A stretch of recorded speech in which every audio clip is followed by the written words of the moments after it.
Hello दोस्तों, इस video में अपन देखते हैं रासायनिक अभिक्रियाओं के प्रकार। रासायनिक अभिक्रियाओं के प्रकार का ये नेक्स्ट वीडियो है। दोस्तों मैंने चैप्टर जो फर्स्ट होता है जो कि क्लास 10 का विज्ञान है ना, उसको मैंने शुरू किया है। तो ये नेक्स्ट वीडियो है। तो इस वीडियो में अपन देखेंगे रासायनिक अभिक्रियाओं के प्रकार। इससे पहले अगर वो वीडियो आपने आगे वाले बनाए हैं वो नहीं देखे तो उसका लिंक आपको डिस्क्रिप्शन मिल जाएगा या फिर आई बटन मिल जाएगा, उस पर क्लिक करके आप देख सकते हैं। ठीक है, अब अपन समझते हैं संयोजन अभिक्रिया क्या होती है। ठीक है, संयोजन अभिक्रिया अगर देखा जाए तो उसको अपन इंग्लिश में कहते हैं कॉम्बिनेशन रिएक्शन। ठीक है, कॉम्बिनेशन जो रिएक्शन होती है उसकी अगर अपन बात करेंगे सामान्य परिभाषा में, तो दो या दो से अधिक पदार्थ मिलकर के एक नया पदार्थ बनाते हैं। ठीक है, दो या दो से अधिक पदार्थ मिलकर एक नया पदार्थ बनाते हैं तो उसको अपन क्या कहते हैं, संयोजन अभिक्रिया कहते हैं। कॉम्बिनेशन देखो, मान के चलिए आपके पास है दो यहाँ पर पार्टिकल्स या पदार्थ हैं। ठीक है, उसको अगर मिला देते हैं तो इससे एक नया पदार्थ मिलता है ना, तो उसको अपन कहते हैं संयोजन अभिक्रिया। संयोजन का मतलब होता है जोड़ना। ठीक है, संयोग करना है ना, जोड़ना, इसको प्लस करना। अब यहाँ पर मैं आपको घर में एग्जाम्पल दिखाता हूँ। ठीक है, अब घर में एग्जाम्पल कौन सा होगा, जैसे कि आपके घर में लड्डू बनते होंगे। ठीक है, अब लड्डू में क्या होता है, पहले चूरमा बनता है। अब उस चूरमे को अपन क्या करते हैं, दोनों हाथों से क्या करते हैं, अच्छी तरह से एक लड्डू बनाते हैं ना, बड़ा सा। अब आपने चूरमा जो देखा इसमें बहुत सारे पदार्थ होंगे, है ना, मतलब कह सकते हैं छोटे छोटे पदार्थ होंगे, उसको मिला दिया और छोटे छोटे पदार्थ मिला करके एक बड़ा सा लड्डू बना। तो ये किसका एग्जाम्पल हो गया, संयोजन का। ठीक है, जिसमें अपन देखेंगे तो दो या दो से अधिक पदार्थ होंगे, वो मिल करके एक नया पदार्थ बनाते हैं। समझ में आ चुका होगा। अब अपन समझते हैं कि यहाँ पर एक प्रयोग किया है मैंने, इसको समझ लीजिए आप, है ना। ये प्रयोग क्या है इसको समझिए। एक बीकर लिया आपने, उस बीकर में जल डाला, जल डालने के बाद में उस बीकर में CaO, इसको अपन कहते हैं बिना भूजा हुआ चूना, जिसका नाम है कैल्शियम ऑक्साइड। क्या नाम है, कैल्शियम ऑक्साइड। उसको अपने जल में डाल दिया, डालने के बाद इसको अपने घुलाया, और घुलने के बाद क्या बनता है उसको समझिए ध्यान से। जैसे CaO इस प्रकार का सॉलिड था। देखो दोस्तों मैं यहाँ पर बता दूंगा, S का मतलब होता है सॉलिड, L का मतलब होता है लिक्विड, और AQ इसका मतलब होता है एक्वस यानी कि जलीय विलयन। ठीक है, जिसमें आपका सॉलिड यानी कि ठोस होगा कैल्शियम ऑक्साइड, जिसको कहते हैं बिना भूजा हुआ चूना। उसको अपन जल लिक्विड में मिलाते हैं, और मिलाने के पश्चात कैल्शियम हाइड्रोक्साइड बनता है, एक्वस जलीय विलयन बनता है। और उस मिलने के पश्चात जो आपका नया पदार्थ बना है, अब यहाँ पर दो पदार्थ थे, उससे एक पदार्थ बना। अब आप समझ सकते हैं, दो या दो से अधिक, या तो दो हो सकते हैं या फिर इससे भी ज़्यादा हो सकते हैं, मिलकर के एक नया पदार्थ बनाते हैं। उसको अपन कहते हैं संयोजन अभिक्रिया। खास बात यह है इस अभिक्रिया में कि इसमें ऊष्मा मुक्त होती है, यानी कि बाहर निकलती है। ठीक है, ये बना है calcium hydroxide, CaOH whole twice. ठीक है, कैल्शियम हाइड्रोक्साइड, इसको अपन कहते हैं भुजा हुआ चूना। ठीक है, ये है आपका बिना भुजा हुआ चूना कैल्शियम ऑक्साइड। ठीक है, बिना भुजा हुआ चूना। संयोजन अभिक्रिया में ऊष्मा क्या करती है, बाहर निकलती है। ठीक है, अब यहाँ पर एक इम्पोर्टेंट फैक्ट्स हैं, उसको समझिए ध्यान से।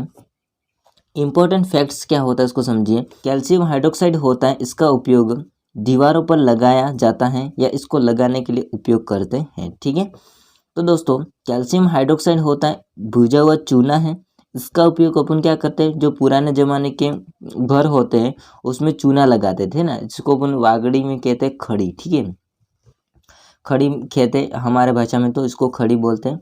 तो वो लगाते हैं, लगाने के बाद अपन क्या करते हैं, इसको छोड़ देते हैं। अब 2-3 दिन बाद इसको रहने देते हैं ऐसे लगा करके। लगाने के बाद अच्छा से सूख जाता है। अब यहाँ पर बात यह आती है कि वो खड़ी जो होती है वो चमकने लगती है, 2-3 बाद क्या होती है, चमकने लगती है। इसका कारण क्या है इसको समझिए। आपका कैल्शियम हाइड्रोक्साइड का सूत्र क्या है, CaOH होल ट्वाइस।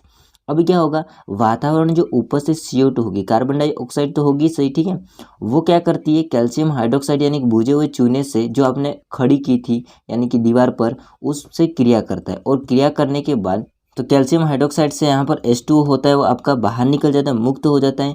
और आपका जो CO2 होता है इसके साथ जुड़ करके बनाता है कैल्शियम कार्बोनेट, CaCO3 बनाता है। क्या बनाता है, CaCO3 बनाता है, कैल्शियम कार्बोनेट। अब जो कैल्शियम कार्बोनेट होता है वो क्या करता है, चमकने लगता है। तो अपन कहते हैं हाँ अच्छा सा घर का सजा दिया है तो अब चमकने लगेगा। ठीक है, तो इस प्रकार से चमकता है जो कैल्शियम कार्बोनेट होता है CaCO3 वो। ठीक है, जिससे दीवार पर क्या हो जाती है, चमक आ जाती है। अब ये रिएक्शन कैसे होती है, जैसे कि आपने यहाँ पर भुजा हुआ चूना था CaOH होल ट्वाइस यानी कैल्शियम हाइड्रोक्साइड, उसकी रिएक्शन वातावरणीय CO2 से हुई है और CO2 से होने के बाद आपका संगमरमर, देखो ये जो सूत्र होता है CaCO3, तो संगमरमर का सूत्र क्या है, तो CaCO3 कैल्शियम कार्बोनेट, ठीक है, प्लस H2O।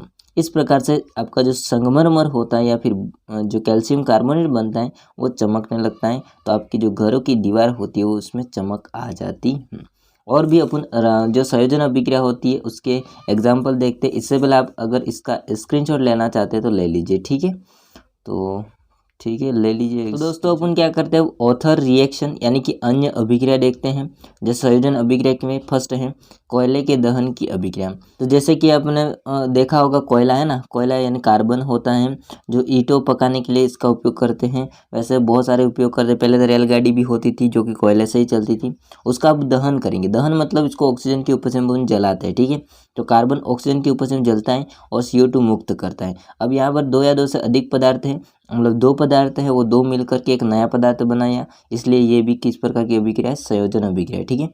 जैसे कि यहाँ पर दे रखा है H2 तथा O2 से जल का निर्माण। अब जल का जो निर्माण हो रहा है वो भी दो पदार्थ मिलकर के एक नया पदार्थ बना रहा है, यानी कि 2H2 प्लस O2 आगे जाके बनता है 2H2O यानी कि H2O जल का अणु बनता है। ये भी एक प्रकार की संयोजन अभिक्रिया है। नोट बात ये है कि इस अभिक्रिया में देखा जाए तो उत्पाद निर्माण के साथ साथ ऊष्मा बाहर निकलती है या मुक्त होती है, अतः इसे अपन क्या कहते हैं, ऊष्मा को बाहर निकलती है, इसलिए इसका नाम हो जाता है ऊष्माक्षेपी। क्षेपी का मतलब होता है ऊष्मा को बाहर निकलना, ठीक है, तो ऊष्मा मुक्त होती है, बाहर निकलती है, ऊष्माक्षेपी रासायनिक अभिक्रिया भी कहते हैं। अर्थात संयोजन अभिक्रिया में ऊष्मा मुक्त होती है, इतना ध्यान रखिए, मेन बात, ठीक है। तो इसका भी आप स्क्रीनशॉट ले सकते हैं। आगे मैं बताता हूँ वियोजन अभिक्रिया, ठीक है। अब दोस्तों अपन देखते हैं सेकंड अभिक्रिया। सेकंड जो अभिक्रिया है उसका नाम है वियोजन या फिर अपघटन अभिक्रिया। इंग्लिश में इसको अपन कहते हैं डीकम्पोजिशन रिएक्शन। डीकम्पोजिशन का मतलब क्या होता है, देखो अपघटन का मतलब होता है टूटना, वियोजन का मतलब अलग होना, ठीक है, दोनों का अर्थ वैसे एक ही होता है, अलग होना या फिर विघटित होना यानी कि टूटना एक ही हो। तो यहाँ पर समझना है कि वह अभिक्रिया जिसमें एक अभिकर्मक टूट करके छोटे छोटे पदार्थ बनाता है। अब आप दिमाग लगा सकते हैं, मैंने आपको एक जस्ट रिएक्शन बताई जिसका नाम क्या है, संयोजन अभिक्रिया, जिसमें दो या दो से अधिक पदार्थ मिलकर के एक नया बनाते थे। मतलब आपने लड्डू के लिए जो चूरमा तैयार किया था वो चूरमा अगर इकट्ठा कर दें एक लड्डू बन जाता था, एक नया पदार्थ। उसी लड्डू को अपन खाने के लिए क्या करेंगे, तोड़ेंगे, मतलब जो एक अणु था आपका लड्डू उसको तोड़ा और तोड़ने से बहुत सारे आपके पदार्थ बन गए, यानी कि बहुत सारे अणु बन गए लड्डू के, ठीक है, तो वो कौन सी अभिक्रिया हो जाएगी, वियोजन अभिक्रिया, ठीक है। वह अभिक्रिया जिसमें एक अभिकर्मक टूट करके छोटे छोटे पदार्थ बनाता है, जो मतलब जो संयोजन अभिक्रिया होती है जस्ट विपरीत हो जाती है वियोजन अभिक्रिया। एग्जाम्पल की मैं बात करूंगा तो 2FeSO4 एक प्रकार का ये फेरस सल्फेट होता है, सॉलिड होता है। देखो S का मतलब सॉलिड मतलब ठोस होता है, ठीक है, पत्थर के जैसे या फिर बर्फ के जैसे अपन कह सकते हैं, ठीक है, लकड़ी के जैसा ठोस होता है।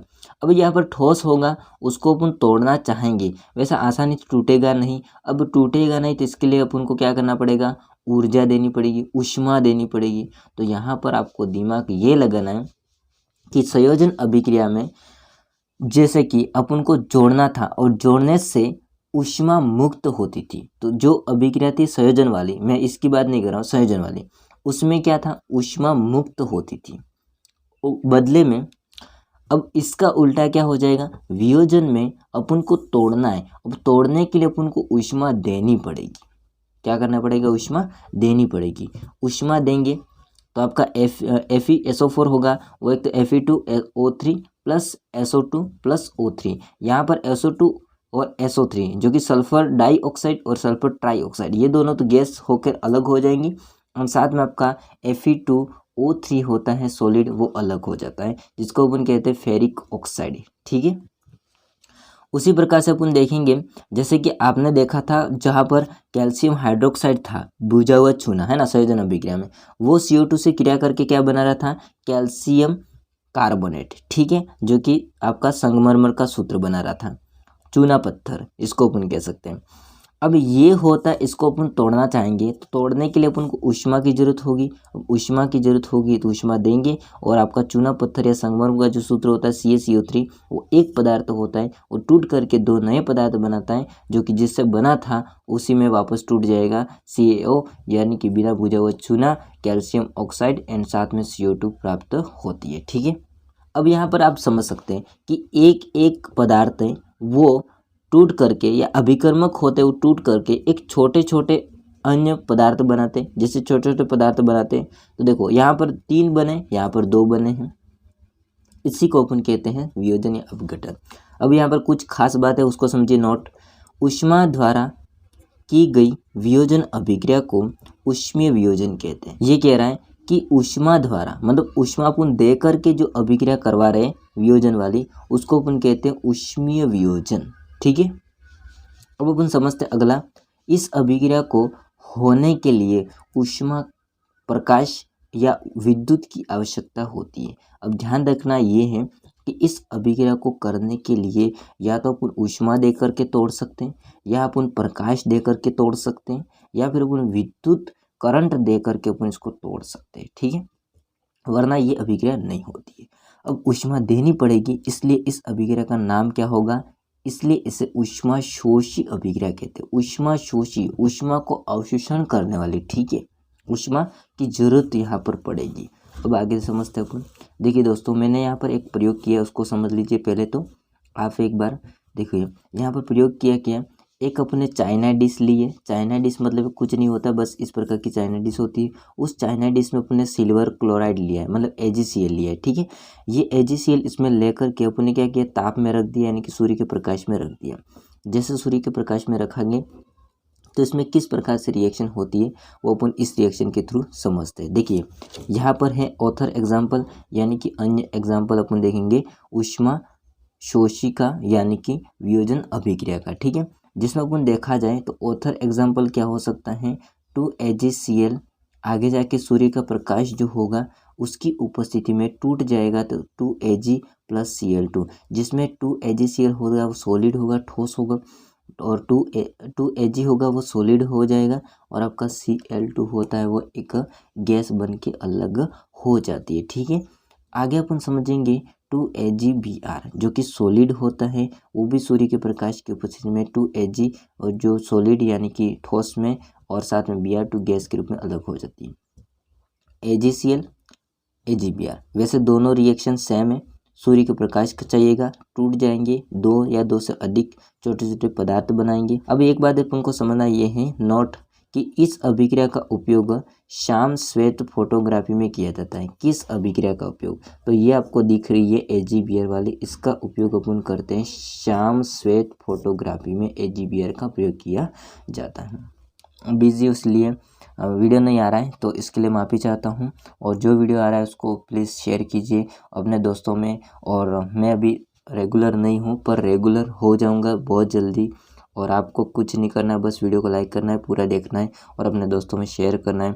दोस्तों इसी तरह की वीडियो देखने के लिए मेरे चैनल को सब्सक्राइब जरूर करना है। ठीक है, तो मिलते हैं नेक्स्ट वीडियो में। इसका अगर आप स्क्रीनशॉट लेना चाहते हैं तो फर्स्ट से ले लीजिए ऊपर से। तो दोस्तों यहाँ से स्क्रीनशॉट ले लीजिए एक बार इसका, इसके बाद इसका स्क्रीनशॉट ले लीजिए। ठीक है, मिलते हैं नेक्स्ट वीडियो में। तब तक जय हिंद, वंदे मातरम।